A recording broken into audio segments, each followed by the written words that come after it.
ये बेरोजगार कहाँ थे कातिया, ये बेसन को घोल के उसका पकौड़ा बना देता है।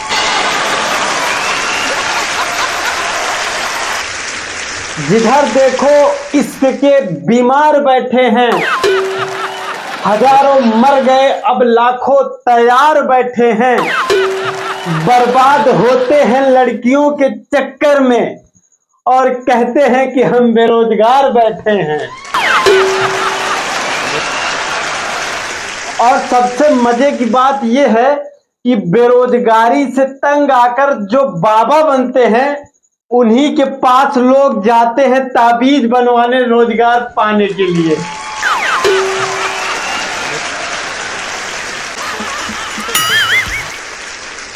और मैं खुद एक बेरोजगार हूं, इसीलिए यहां खड़ा होकर बकवास कर रहा हूं।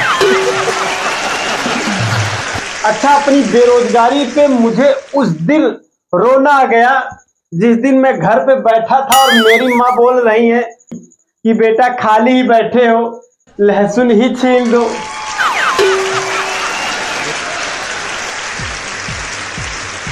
अच्छा, इस बेरोजगारी में किस्मत का भी बहुत बड़ा रोल होता है।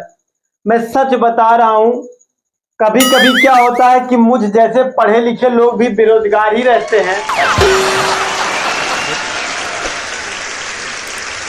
अरे इसमें क्या हंसना यार, मैं सच में पढ़ा लिखा हूं। मेरे कहने का मतलब ये है कि किस्मत का बहुत बड़ा रोल होता है। नहीं तो आप खुद ही देख लीजिए, आजकल गलती कर रहे हैं भेड़िए और भेड़िए के चक्कर में पहले जा रहे हैं निर्दोष सियार।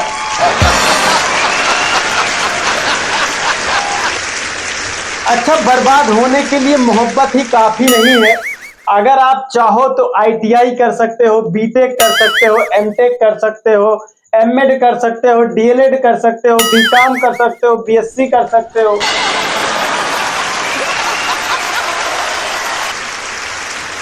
और ये सब करने के बाद फॉर्म भरते भरते जिंदगी गुजर जाएगी। अच्छा, अपने भारत में पढ़ा लिखा व्यक्ति ही ज्यादा बेरोजगार है। उसका सबसे बड़ा कारण यह है कि जो पढ़े लिखे व्यक्ति हैं इनसे छोटा काम होता नहीं और बाबूजी को बड़े काम मिलते नहीं हैं।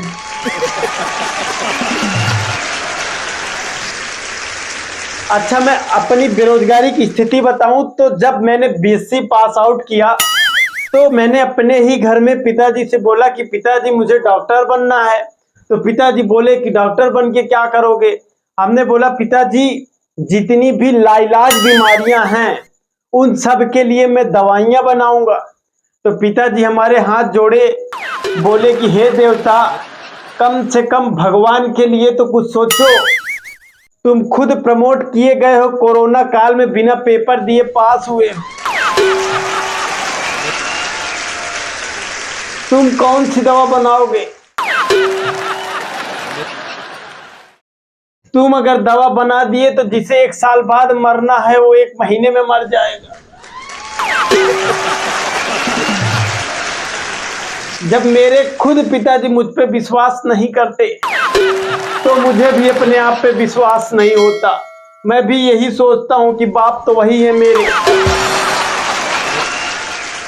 वो गलत थोड़ी सोचेंगे। अच्छा, आजकल के लड़के बेचारे करें तो करें क्या करें। इंटर के बाद BSc BA उतना ही जरूरी है जितना कि मरने के बाद 13वीं। इससे होता तो कुछ नहीं है लेकिन आत्मा को शांति मिल जाती है।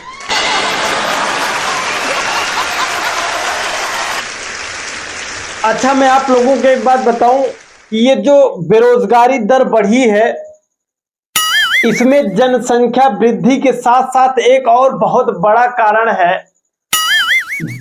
वो कारण ये है कि जिस देश में परीक्षा कैंसिल होने पे खुशी मनाई जाए और टिकटॉक बैन होने पे दुख व्यक्त किया जाए, उस देश में बेरोजगार ही होंगे, बिल गेट्स थोड़ी पैदा होंगे। अच्छा, जब मैं अभी रास्ते में आ रहा था तो ट्रेन पे मुझे एक सज्जन मिले, क्योंकि मैं पहले बता चुका हूं कि बेरोजगार हूं, तो फ्लाइट तो एफर्ट नहीं कर सकता, तो ट्रेन से ही आ रहा था। मेरे सीट के बगल बैठे थे, तो वैसे बस मेरी हाल चाल पूछते, वही पुराना क्वेश्चन, बेटा क्या करते हो। तो ऐसे हाल चाल बताते बताते तो मैंने बताया उनको सब कुछ। उसके बाद फिर मैंने पूछा कि अंकल जी, आपके लड़के कितने हैं। तो अंकल जी ने बताया कि बेटा मेरे 4 बच्चे हैं। मैं बोला अंकल जी क्या करते हैं वो बच्चे।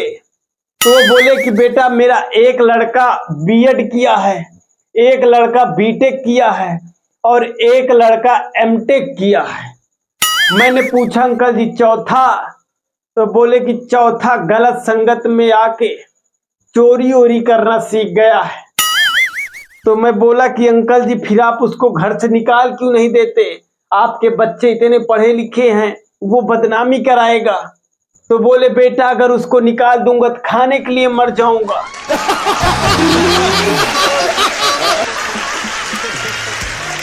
मैंने बोला अंकल जी वो कैसे। बोले कि बेटा वो जो तीनों लड़के मेरे पढ़े लिखे वो तीनों बेरोजगार हैं, वही चौथा वाला हम लोगों को खिलाता है। तो कैसा लगा ये वीडियो? अगर अच्छा लगा हो तो कमेंट बॉक्स में कमेंट करके जरूर बताइएगा, और अगर चैनल पे भी नए हैं तो चैनल को सब्सक्राइब कर लीजिएगा, और हाँ दोस्तों तक शेयर करना बिल्कुल मत भूलिएगा। मिलते हैं एक नए वीडियो में, तब तक के लिए जय हिंद।